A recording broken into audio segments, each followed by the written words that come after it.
Eu cresci no Mississippi. Na minha vizinhança, todos eram negros. Dia após dia, eu nunca havia visto nem sinal de segregação. Mas quando eu fui para a cidade grande, a história foi diferente. Não existem mais ônibus por aqui. Mas quando eu era garoto,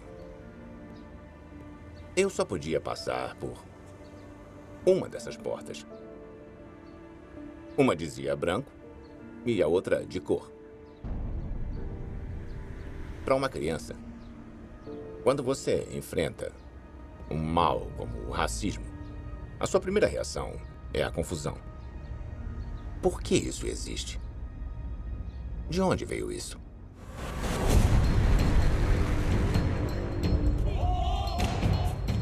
Com toda a nossa capacidade de fazer o bem, o desejo de fazer o mal tem atormentado a história humana.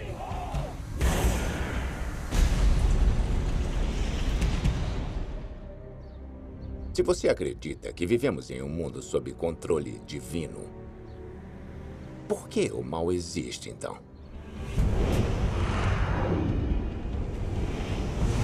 Eu estou embarcando em uma jornada para tentar entender a existência do mal.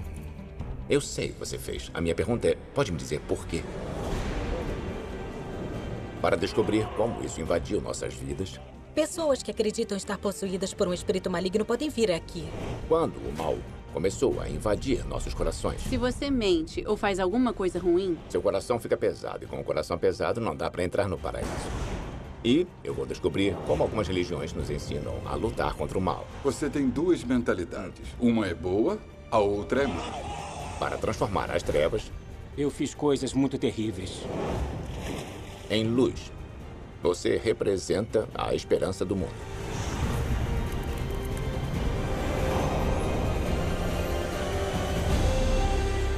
A história de Deus com Morgan Freeman. Por que o mal existe? Para entender a existência do mal, nós precisamos saber de onde ele vem. Algumas religiões o veem como uma força invisível que permeia o mundo inteiro. Demônios que se escondem na escuridão.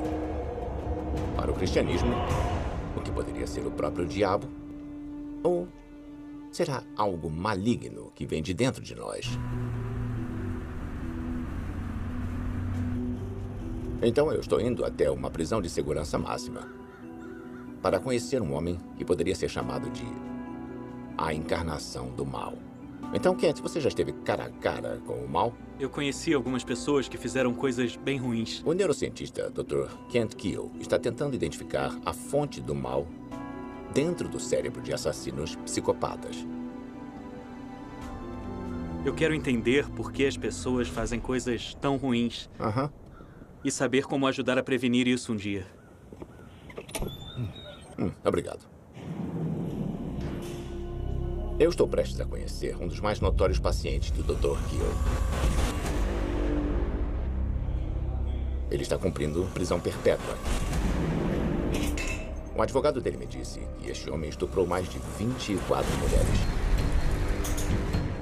E assassinou 3.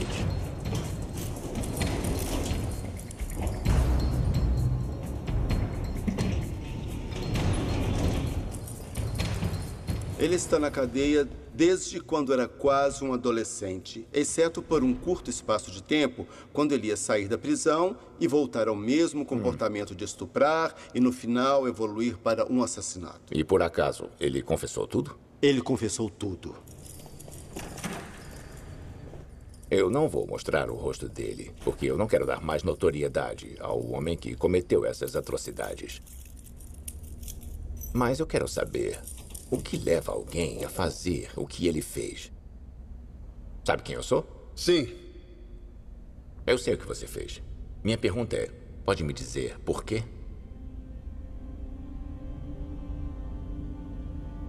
Foi uma coisa de momento. Todas as vezes? Eu não fazia planos de sair e acabar com ninguém. De cometer violência sexual contra alguém. Eu tinha um desejo, um impulso, e eu não conseguia impedir a mim mesmo de ceder a esse impulso. Deixa eu perguntar. Eu queria saber, com que idade você começou? Quando eu tinha 21 ou 22, eu estava na rua procurando alguma coisa para roubar. Aí eu vi uma professora que tinha ficado até mais tarde. Então eu decidi roubá-la, sequestrá-la e estuprá-la. Eu empurrei ela para uma estrada de acesso e ela reagiu e escorregou pela porta. Aí eu olhei em volta e me mandei. Quando foi seu primeiro assassinato? Eu tinha uns 27 anos. Eu estava saindo para cometer um roubo. E o crime aconteceu. Sequestro, estupro e assassinato? Sim. Eu estou procurando o termo correto. Não, isso não é culpa, é remorso, remorso. Você se lembra de já ter experimentado isso? Eu não vejo as emoções como as outras pessoas. Eu não sinto. E, para mim, não existe remorso. Eu acho que não estou conectado como as outras pessoas. E aí, Kent? Isso é psicopatia? Na psiquiatria, temos uma forma de avaliar o que chamamos de psicopata ou transtorno de personalidade psicopata. A falta de empatia, o controle de impulso, o mau planejamento. Os níveis dele estão na faixa de 99%. O que torna uma pessoa má? Kent escaneou os cérebros de 800 criminosos psicopatas. Este prisioneiro é o caso mais extremo já visto. Então, essa é uma ressonância magnética comum. Parece bem normal quando você olha para o resultado. Mas o que fizemos foi quantificar todas as áreas diferentes do cérebro dele e tentar compreender quão densas elas são, quão fortes elas são, basicamente. Essa área do córtex orbifrontal é muito importante para a formação da personalidade, para o controle dos impulsos, para regular o comportamento. Essas 3 barras que você vê aqui, essa é a média dos presos. Esses são os outros indivíduos que chamamos de psicopatas. Na barra vermelha, e aqui você pode notar que a dele é bem reduzida, ele realmente tem um cérebro diferente. E assim ele realmente se encaixa na escala de 99%. Ele é 1 em 1 milhão, na verdade. 1 em 1 milhão? Ele é um caso raro. Bom, você está na cadeia há uns 30 anos. É. Bastante tempo. E se eu disser que conheço uma forma de você sair, você aceitaria? Eu aceitaria. Mas desde que eu cometi aqueles crimes, eu ainda tenho aquela... possibilidade. Capacidade. A sociedade não estaria segura. Eu não tenho o mesmo autocontrole que você tem ou como outras pessoas têm.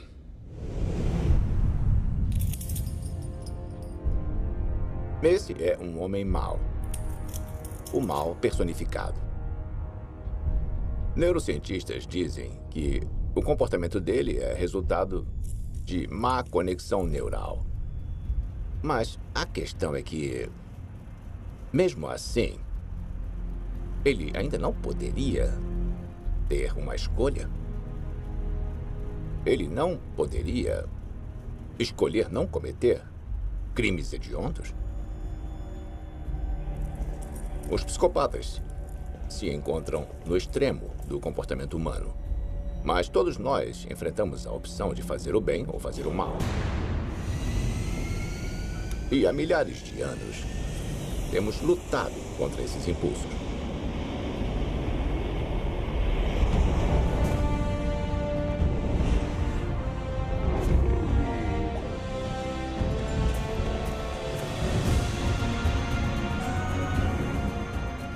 Eu vim até Luxor, capital do Antigo Egito. A egiptologista Salima Ikram vai me mostrar uma das mais antigas representações de nossa luta para escolher entre o bem e o mal. Então, é bem aqui. Sim. Todo o Oriente, até a parte do outro lado do Nilo, a leste do Nilo, sempre foi o mundo dos vivos. E por ali, você tem o mundo dos mortos, a oeste. Literalmente.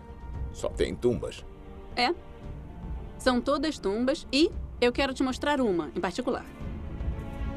Essas são as tumbas dos nobres. E logo virando a esquina do Vale dos Reis, é o lugar onde Tutankhamon foi enterrado há mais de 3.000 anos. Essa é a tumba de Mena. Mena. Uhum. Vamos lá.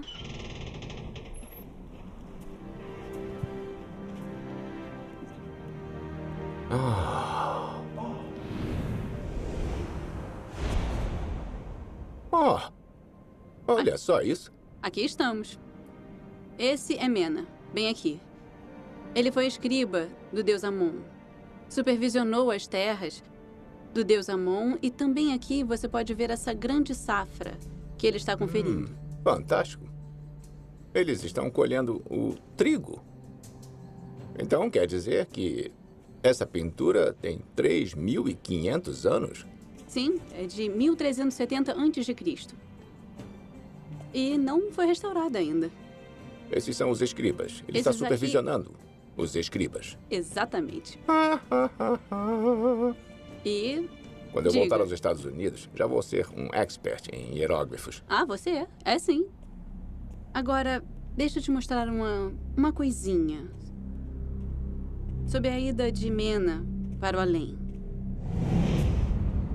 A tumba de Mena tinha uma coisa extraordinária que Salima me disse que eu precisava ver. Uma cena em que Mena teria sido julgado no equilíbrio do bem e do mal que havia feito. Essa é toda a procissão funerária. Tá bom. Você pode ver o caixão dele sendo levado aqui. Esse aqui é o caixão dele? Uhum. Esse é o caixão dele. E então, ele é trazido até aqui, por fim, diante do deus Osíris.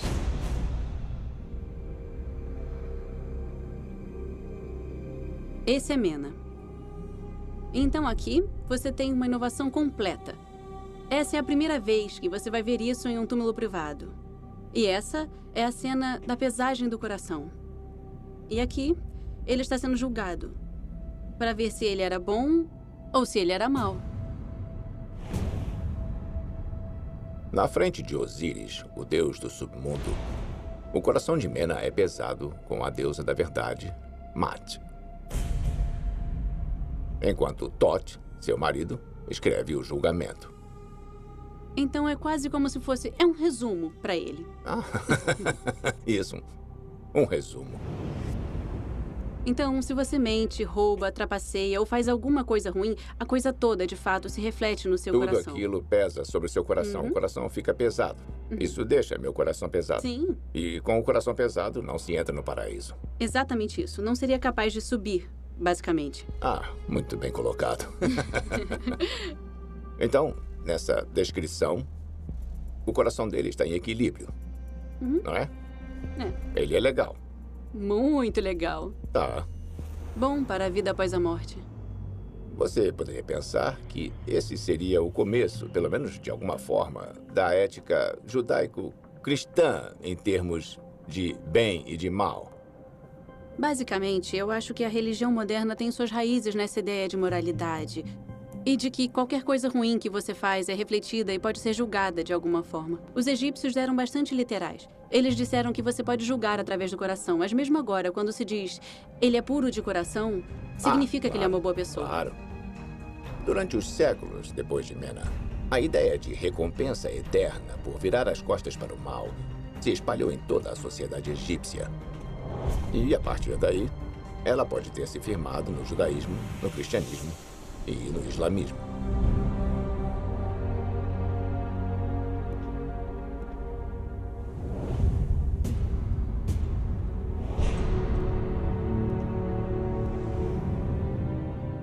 O peso do coração significa que o medo das consequências é a única coisa que nos mantém em um caminho justo. O que nos faz pensar que somos essencialmente bons. Ou essencialmente maus. De fato, essa questão está bem enraizada na fé cristã. Os primeiros líderes da igreja vinculam nossa tendência para o pecado a Adão e Eva e comeram o fruto proibido, o pecado original.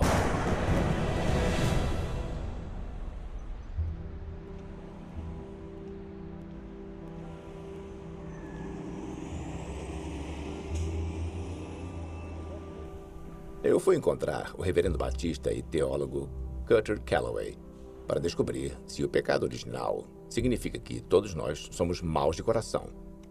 Olá. Oi, prazer em conhecê-lo. Obrigado. Pode sentar. Obrigado. Que livro você estava lendo?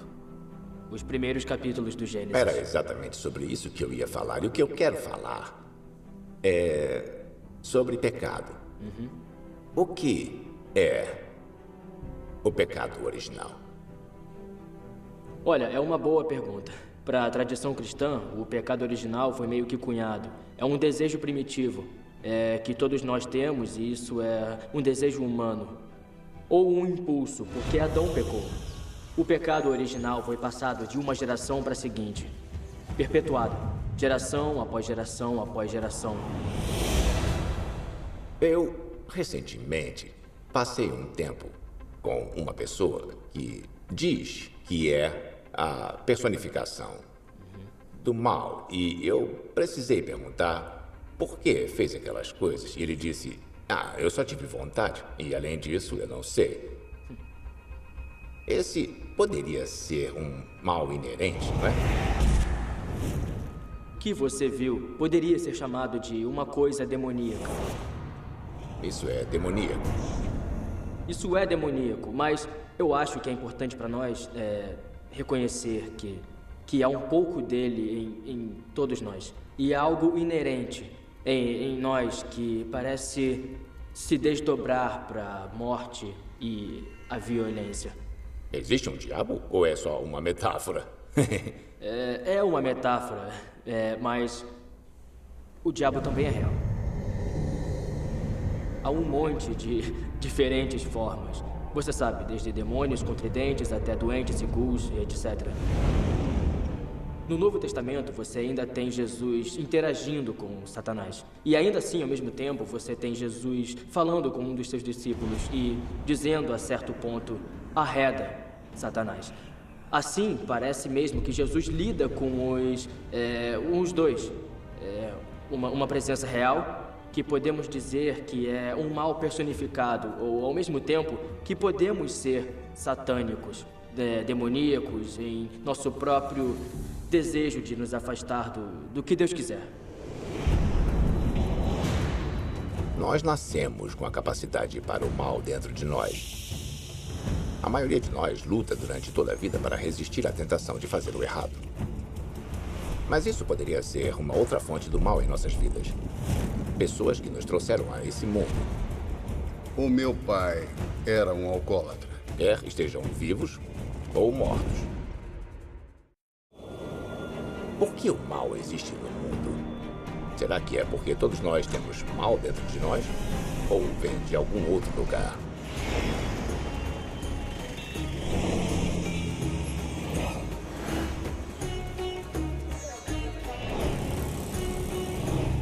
Eu viajei para a Índia para entender o que os hindus acreditam ser uma fonte do mal. As almas infelizes de seus antepassados. Eu estou na cidade de Varanasi para visitar o templo Pishash Moshan, onde exorcismos acontecem o dia inteiro.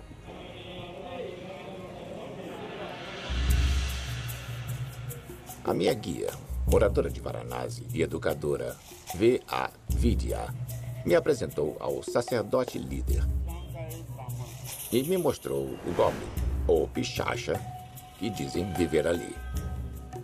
Esse Goblin, por 15 anos, vagou por aqui com dores. Então, ele finalmente rezou para Shiva.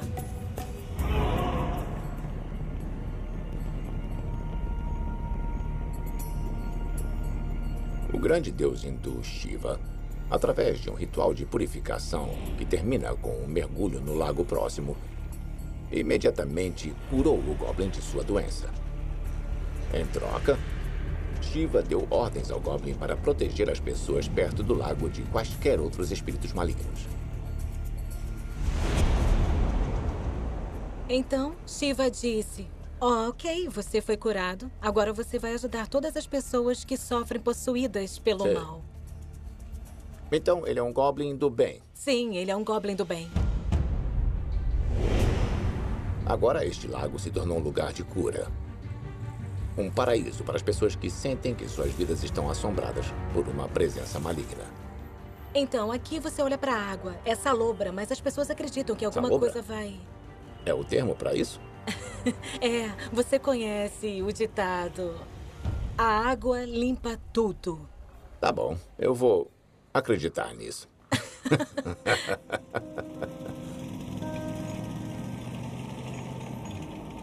Os hindus acreditam que quando a morte de alguém é traumática ou infeliz, sua alma pode se enfurecer e assombrar a vida de seus filhos ou outros parentes. Isso pode causar doenças mentais ou físicas e até problemas financeiros. Os rituais corretos, no entanto, podem libertar a alma infeliz e livrar os vivos.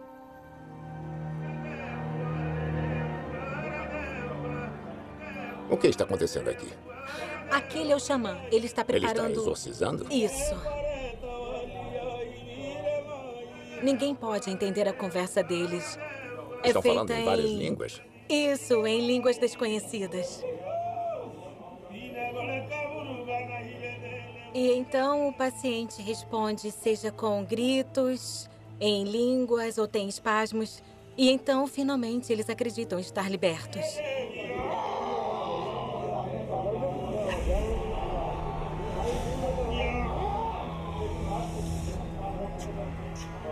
A maioria das pessoas que vem aqui não precisa de um exorcismo completo como este homem.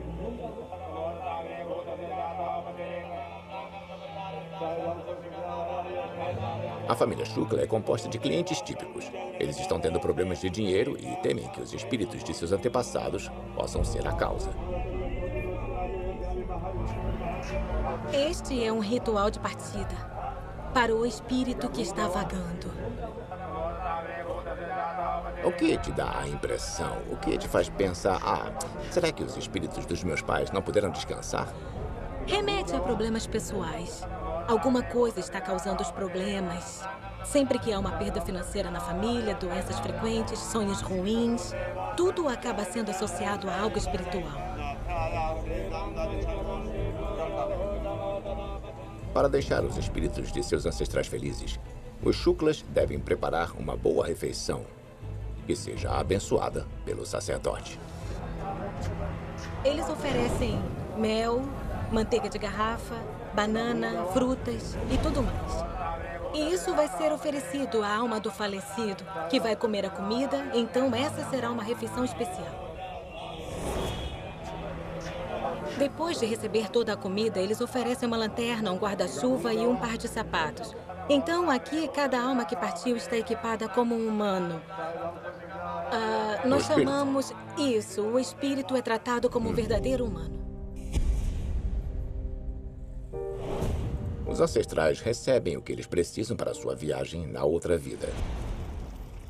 Depois dos Shuklas depositarem a comida no lago sagrado e pregarem uma moeda nesta árvore abençoada, as almas infelizes de seus ancestrais são libertadas e as sombras do mal desaparecem.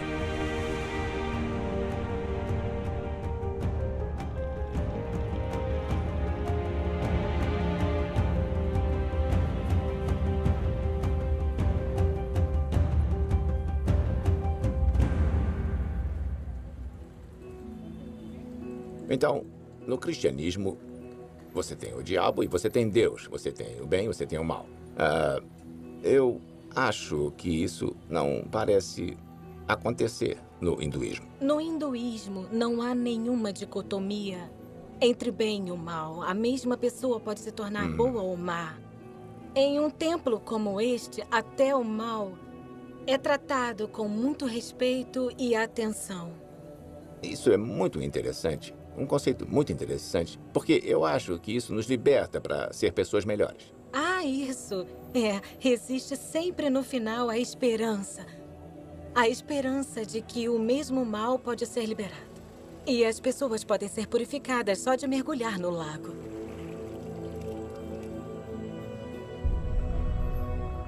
Eu estive observando as pessoas nesses templos, multidões de pessoas, na verdade, fazendo ritual após ritual, tentando ficar nas boas graças dos seus antepassados. Mas o ponto nisso tudo é que o mal não é desprezado. O mal é visto como um espírito que precisa de ajuda, que precisa encontrar paz. Legal.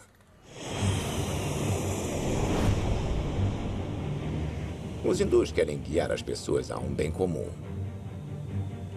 Essa ideia é também a base de outra fé. Uma das mais antigas e influentes religiões do mundo. Mas a maioria de nós nunca ouviu falar. Chama-se Zoroastrismo.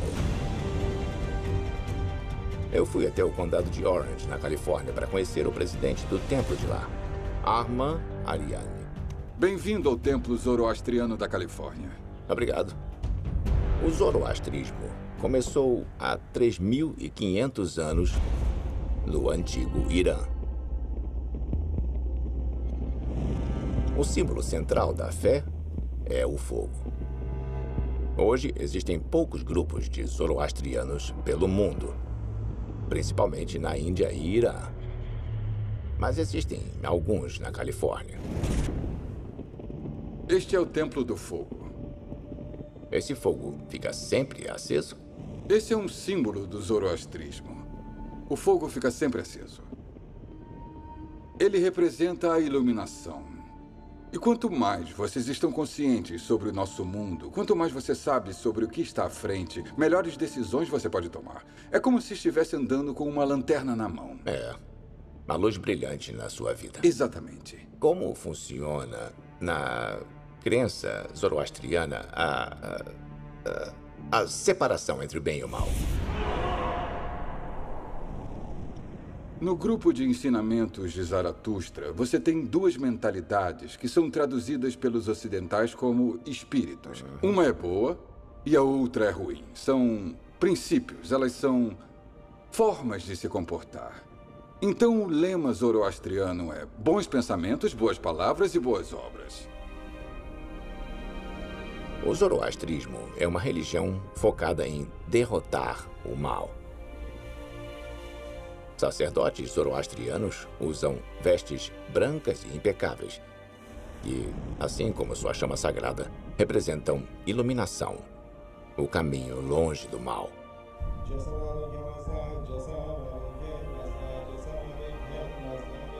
As preces ainda são feitas na língua iraniana antiga, o avéstico, que era falada por seu fundador, Zoroastro. O professor de religião Gregory Riley tinha vindo estudar como as crenças zoroastrianas moldaram o judaísmo e o cristianismo, e como surgiu a ideia do diabo. O zoroastrismo antecede as religiões abraâmicas. Exato. Zoroastro postulou que, para derrotar o mal no mundo, era preciso haver uma batalha cataclísmica. E que Deus e o diabo iriam lutar. Isso é do Novo Testamento, não é zoroastrismo? Isso é zoroastrismo. E se você procurar na grande massa de religiões ao redor, não há diabo. Os israelitas, eles viviam sem um diabo até estarem na Babilônia. Os judeus conheceram o zoroastrismo e eles começaram a assimilar as ideias. Eles voltam, aí o diabo começa a aparecer na literatura judaica, essas ideias sobre o diabo ter causado esse mal, e foi assim que essas coisas começaram a influenciar as pessoas. Entendi. Então, no momento que chegamos à época de Jesus, eles realmente criaram um nome para o diabo, Beelzebub, que você já deve ter ouvido. Já, tem mais alguns. Sim. Então, o grande rival de Jesus no nosso Novo Testamento e Evangelhos. Essa é agora uma nova visão. Exatamente. Os judeus fizeram a deles, os cristãos fizeram a deles e o islamismo também. Mas assim como a ideia do diabo no cristianismo evoluiu de crenças antigas, o zoroastrismo moderno evoluiu também. Para muitos zoroastrianos, o diabo não é mais real, aquela figura demoníaca. É um combatente interno. A luta entre o bem e o mal é aquela que ocorre na mente.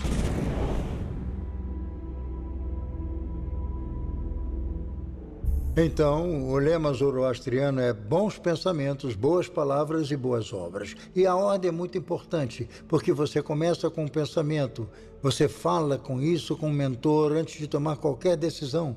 Assim, não entra em apuros. E não existe Satanás, não existe diabo, alguma coisa do lado de fora nos influenciando. Certo. Significando, portanto, que Deus está presente em todos nós. Em todos nós.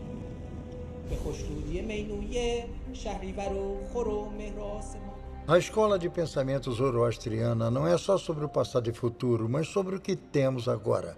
Todos os nossos problemas no mundo são feitos pelo homem. Então devem ser resolvidos pelo homem. Podem ser, devem ser. Culpar uma força sobrenatural não é um conceito zoroastriano. Claro. Zoroastrianos acreditam que o bem e o mal existem dentro de todos nós. E nós devemos fazer a escolha do bem. Cada um de nós precisa purgar o mal de dentro de si todos os dias, fazendo o bem, fazendo a coisa certa. Purgar o mal do mundo não é obra dos messias, dos reis, dos profetas. É o trabalho de cada um de nós. Seja alfaiate, açougueiro, vendedor, ator, quem quer que sejamos. Eu gosto disso. Mas é realmente possível vencer o mal sem a ameaça de um diabo real? Sem a ameaça de punição eterna?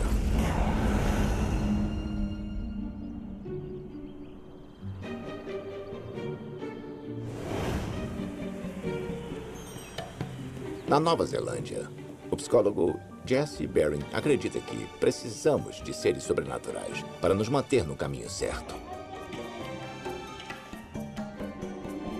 Estão prontas para jogar um jogo? Sim! Jesse desenvolveu um experimento para testar essa teoria. Certo. Por que vocês não fazem um círculo e se sentam de frente para mim enquanto eu explico as regras para vocês? Vocês estão vendo esse pedaço de fita? A primeira regra é que vocês não podem ultrapassar essa linha. A segunda regra é que vocês vão ter que jogar isso de costas para o seu alvo. Então vocês fazem assim. Façam o melhor que puderem. Viram? Hã? Não é tão fácil, né? Vocês vão jogar esse jogo um de cada vez e aquele que conseguir o maior número de pontos no alvo recebe um prêmio muito especial no fim do dia. Ok, vejo vocês daqui a pouco. Jesse assiste através de câmeras escondidas para ver se as crianças vão trapacear. Então, aqui nós temos um garotinho e você quase pode ver as maquinações na mente dele. Vamos ver o que ele faz. Você não pode culpar uma criança de 6 anos por fazer isso. Ele realmente quer o prêmio e acha que pode se safar e é uma resposta normal para uma criança. Essa garotinha, olha para ela. Ela passa direto pela linha e coloca várias bolas no alvo. Agora ela verifica se realmente não há ninguém espiando ou que possa ver o que ela está fazendo. Por estarem sozinhos, eles pensam, por que não trapacear se não tem ninguém olhando? Mas e se tivesse alguém observando? Jesse começa o mesmo experimento com outro grupo de crianças e um ser sobrenatural invisível. Bem, antes de começarmos, eu queria apresentar a vocês alguém muito especial que está na sala com a gente aqui agora. O nome dela é Princesa Alice. Já ouviram falar da Princesa Alice antes? Ela é uma princesa mágica muito simpática e tem uma habilidade muito especial. Ela pode ficar invisível. A Princesa Alice está sentada naquela cadeira agora mesmo. Então vocês podem ir lá pra cima agora, e aí nós vamos trazer um por um para jogar o jogo.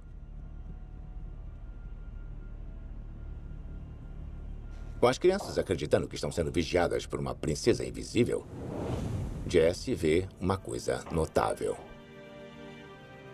Vejam só essa garota. Ela está indo muito bem até agora. Claramente não está interessada em quebrar as regras. Aqui nós temos uma garotinha que chega a tocar a cadeira para ver se talvez ela possa sentir a Princesa Alice. Princesa Alice? Ela diz, Princesa Alice, ela claramente não está tentando trapacear. Esse é o poder da crença, sabe? Essas crianças nunca ouviram falar dela antes, mas, de repente, ela se torna real em suas mentes. Os resultados de Jesse foram sempre os mesmos. Então, o que vimos depois de testar centenas de crianças com esse estudo é que as crianças para as quais dissemos que a Princesa Alice estava na sala com eles quando são deixadas sozinhas, têm menos probabilidade de trapacear.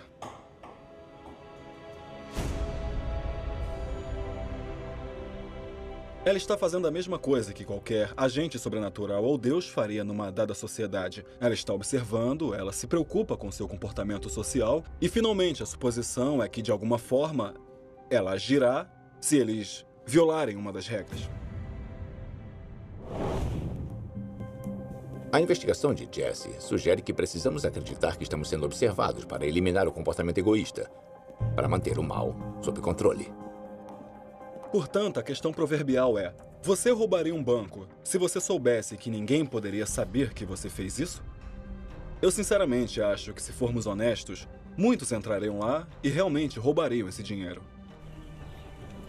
Um ser que tudo vê, tudo sabe, intervencionista, todo-poderoso, uma deidade moralista que ajuda e orienta as pessoas na direção do bom comportamento. A recompensa do paraíso e a ameaça da punição eterna no inferno nos mantém no caminho certo. Mas e aqueles que sucumbiram ao mal? Poderia a fé nos levar à redenção? Ou poderia o mal nos marcar por toda a vida? Eu estou viajando o mundo para descobrir por que as pessoas acreditam que o mal existe. Cristãos, judeus e muçulmanos acreditam que parte da condição humana está tentada a fazer o errado. Muitas crenças nos incentivam a lutar contra a tentação, a pôr o bem maior à frente do nosso interesse próprio. Mas nós podemos realmente nos livrar do mal? Em Sarnath, na Índia, eu testemunhei como os budistas tibetanos se purgam de maus pensamentos.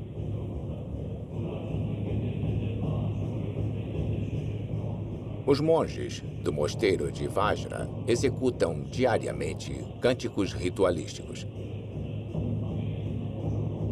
A música os coloca em um estado meditativo.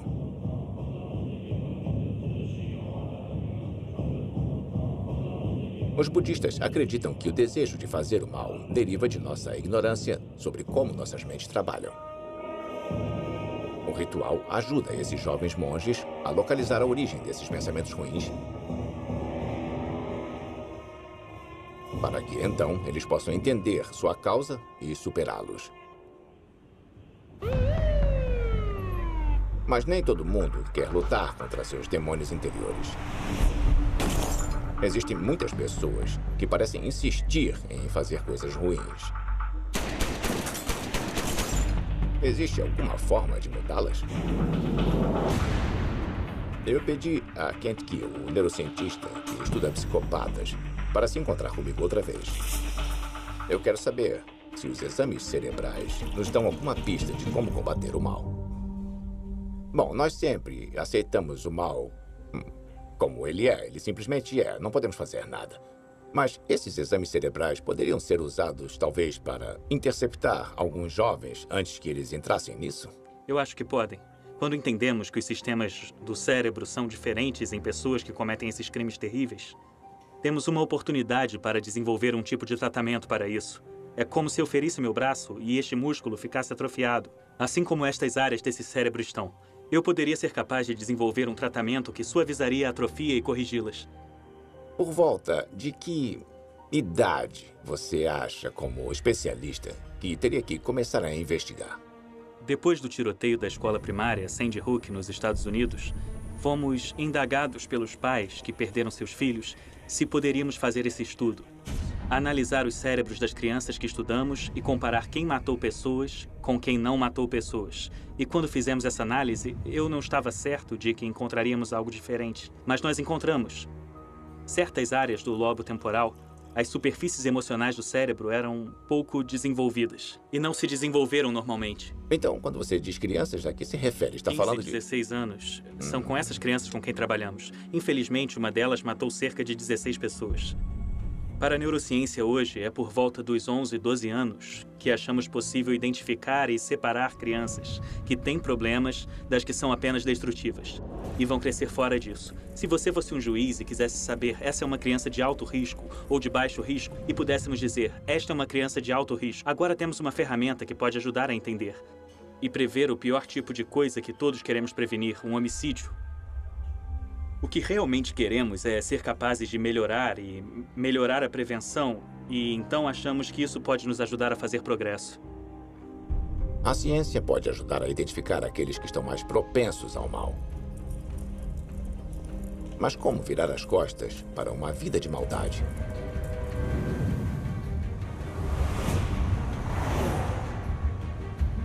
Eu vim até Los Angeles para encontrar um homem que limpou todos os vestígios de maldade da vida dele.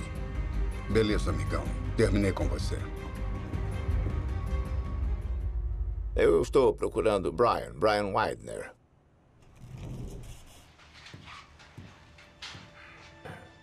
Morgan Freeman. Sou o Brian, como vai? Eu vou bem. Na verdade, eu vou muito bem. E você? Eu vou bem. Me fale um pouco sobre você. Eu vi coisas terríveis. Por 16 anos, eu fui um skinhead neonazista. Neonazista e skinhead? Sim, senhor. Eu estive em várias gangues e eu era um executor. Eu fiz coisas incrivelmente terríveis para um monte de gente que não merecia.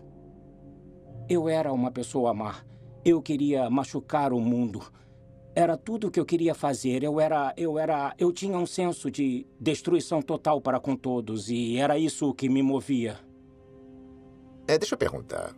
Como você chegou às ruas e por que estava nelas? Eu me envolvi com uma gangue, foi isso. Me envolvi com pessoas erradas. Eu tinha 14 anos de idade e estava correndo pelas ruas. Esses caras me deram lugar para ficar, me deram bebida, me fizeram sentir aceitável e querido. E por volta do meu 10º ano, eu meio que percebi que isso era uma subcultura de degenerados. Eu percebi que eu não sou superior a ninguém. Na verdade, eu estava numa forma inferior da humanidade, sabe? Tá bom. Agora, estamos até 10 anos depois de você estar andando com essas pessoas. Isso mesmo. E você teve uma epifania. Me conte um pouco sobre isso. Algumas coisas são como mágica. Elas acontecem meio que do nada. Como? Bom, eu fui a um show de skinhead em 2005. Eu conheci uma mulher lá. E lá, por volta de 2006, nos casamos. Em fevereiro, ela engravidou. Eu tive que começar a olhar mais seriamente para o que eu estava fazendo comigo mesmo. Eu estou trazendo esta criança ao mundo. Então, eu disse a eles que não podia mais fazer, que eu tinha que cuidar do meu filho. Então, durante esse tempo, eu fiz a minha mudança interior. Na verdade, eu tive que mudar o exterior também. Como foi isso? Deixa eu te mostrar.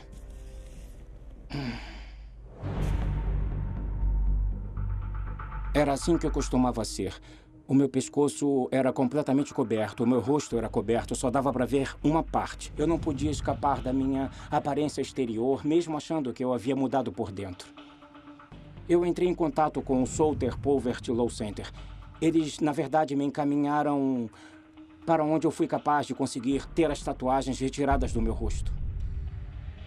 Bom, agora eu consigo ver pequenos indícios de cicatrizes. Mais como se você tivesse estado numa briga em algum momento e se recuperado. Não imaginei que tivesse removido tudo.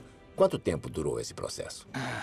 Durou mais ou menos uns 2 anos e meio. Foram 25 ou 26 sessões, alguma coisa assim. A cada 2 semanas eu era queimado por lasers. Foi horrível. O meu rosto estava sempre inchado. Eu parecia o Homem-Elefante. Foi uma época muito ruim. Olha só, aqui tem uma foto minha durante o processo. Parece que levou um soco no olho. Parece que eu fui pego por um lutador de boxe. Foi como um acerto de contas. Eu encarei isso como uma penitência, Tomei a dor como um lembrete de que eu causei dor o suficiente e poderia sentir também. Você poderia descrever para mim o seu senso de si mesmo naqueles tempos, em termos de maldade? Olhando para trás, eu não tive nenhum remorso. Eu estava beirando a sociopatia. Eu não tinha sentimentos. Eu queria machucar o mundo. Enquanto eu estava no processo de remoção das tatuagens, eu encontrei Deus.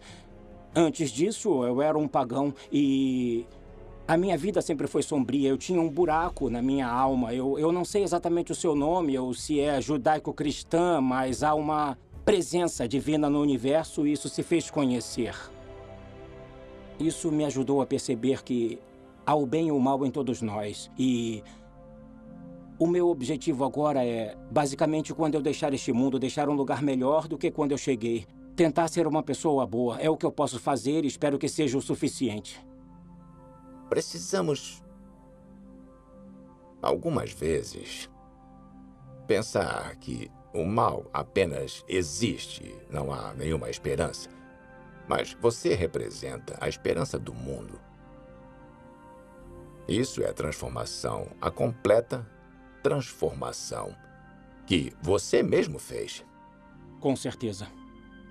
E para você ser capaz de mudar a si mesmo completamente desse jeito, isso foi muito, muito encorajador. Obrigado. E eu me sinto honrado em conversar com você. Obrigado. Bom, eu vou contar uma coisa que eu andei notando. Você é um cara bonitão. Obrigado. Você também é. Bate aqui.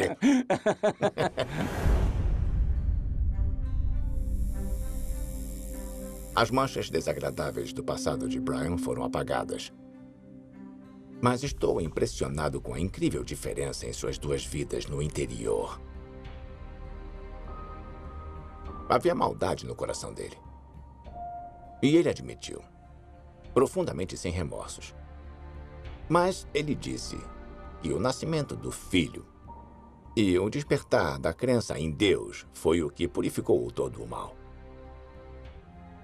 Se Brian pôde fazer isso, isso nos dá a esperança de que as pessoas podem mudar.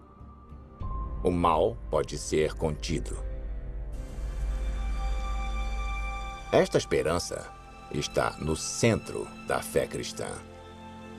Nos reunimos hoje, nesta margem do rio, para executar uma das mais antigas tradições de nossa fé, que é o batismo. As pessoas pecam, mas esses pecados podem ser purificados. Nós seguimos o exemplo de Jesus hoje. Batizamos Austin, Kate, Abby, Norman e Chris. Os 5 fazem isso como um sinal de arrependimento e o perdão dos pecados. O batismo aponta para uma direção onde estamos indo. É um novo início em nossas vidas. A Bíblia diz que Adão e Eva não conheciam o mal até provarem do fruto proibido. Quase todas as crenças contam uma história sobre como o mal começou. Se nós acreditarmos se tratar de almas infelizes, do próprio diabo ou do diabo interior, todos nós, cedo ou tarde, ficaremos cara a cara com o mal. Mas eu acho que precisamos conhecer o mal, porque apesar de todo o sofrimento que ele nos traz, isso nos leva a fazer o bem. Sem o mal, como nós poderíamos desenvolver nossas características humanas únicas? A capacidade de expressar a bondade, a misericórdia e o perdão.